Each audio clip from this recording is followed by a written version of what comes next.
Vous pensez que Juliette Lewis a inventé le 501? Comme beaucoup, vous passez pour un blaireau dès que les gens se mettent à parler cinéma. Vous voulez briller en société? Alors cette émission est faite pour vous. Bonjour coach, vous allez bien? Ta gueule. Excuse-moi, je suis de mauvaise humeur, qui est pour. Non, c'est pas grave, c'est pas grave. Le problème c'est quand je suis de mauvaise humeur, j'ai un mal fou à supporter ce gros visage tout bouffi. Moi aussi, quand je suis de mauvaise humeur, puis je dis toujours à ma grand-mère, j'en ai marre de voir votre sale gueule avec la... je suis de mauvaise humeur. Action. En effet.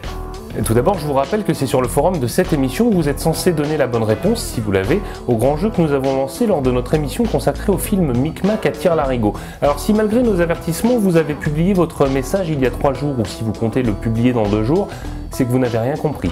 Aujourd'hui, un film que vous avez été nombreux à réclamer sur les forums, un film culte et que nous n'avions jamais traité jusqu'à maintenant car nous ne tenons pas compte de vos messages. Je veux bien entendu parler de Shining. Grégoire? Et maintenant, le pitch.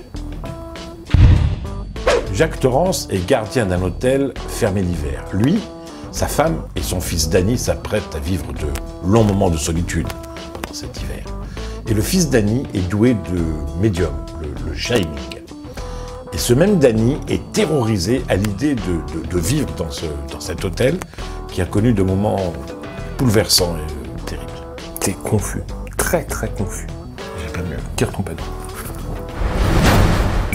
Adapté d'un roman de Stephen King paru en 1977, Shining marque la seule et unique incursion de Stanley Kubrick dans le genre de l'horreur, le cinéaste ayant souhaité réaliser selon ses propres mots le film d'horreur parfait.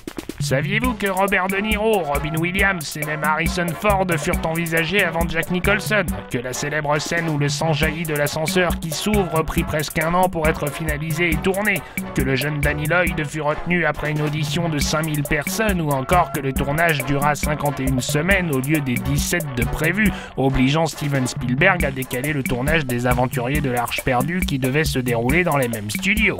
Saviez-vous également que la version européenne du film fait 1h59 alors qu'aux États-Unis le film est plus long d'une vingtaine de minutes? Que la direction de l'hôtel situé dans l'Oregon où Kubrick tourna les scènes extérieures lui demanda de ne pas utiliser le chiffre 217 comme numéro de chambre, craignant que plus aucun client n'y vienne? Ou encore que Stephen King apprécia si peu le film qu'il finit par écrire une version pour la télé diffusée en 1997.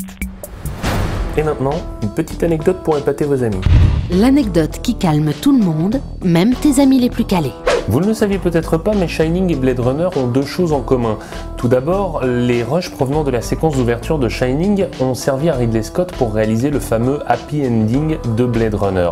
Par ailleurs, le comédien Joe Turkel, qui incarne le barman Lloyd dans Shining, incarne également le docteur Tyrell dans Blade Runner. Merci qui? Coach, vous avez dit exactement la même chose sur l'émission sur Blade Runner. Si les internautes se rendent compte que c'est pareil, on est très mal. Il va nous falloir une autre anecdote du coup. Écoute petite voix, tu me donnes une anecdote que je connais pas sur Shining et je te laisse partir. Oui, bah jamais t'auras ça. Bon bah d'accord, j'en lâche une petite... Mais j'avais dit oui. Pardon, j'avais pas entendu. Attention, spoiler, vous ne le saviez peut-être pas, mais il existe une fin alternative que seuls les spectateurs américains ont vu la première semaine d'exploitation du film avant que Stanley Kubrick ne la fasse supprimer. Le film devait se terminer sur une scène à l'hôpital où Wendy se repose dans une chambre pendant que son fils joue dans la salle d'attente. Le directeur de l'hôtel rend alors visite à sa mère et lui déclare que le corps de Jack Torrance est introuvable. En sortant, il donne à Danny la fameuse balle que le garçon reçoit dans le couloir peu avant d'être attaqué dans la chambre 237. Le directeur de l'hôtel éclate alors de rire, puis s'en va. Le film s'achève par des plans sur les couloirs de l'hôtel, puis enfin sur la fameuse photo du bal du 4 juillet 1921 avec Jack Torrance. Merci qui? Merci la minute. Non, tu peux pas dire ça, non. On va pas la refaire parce que...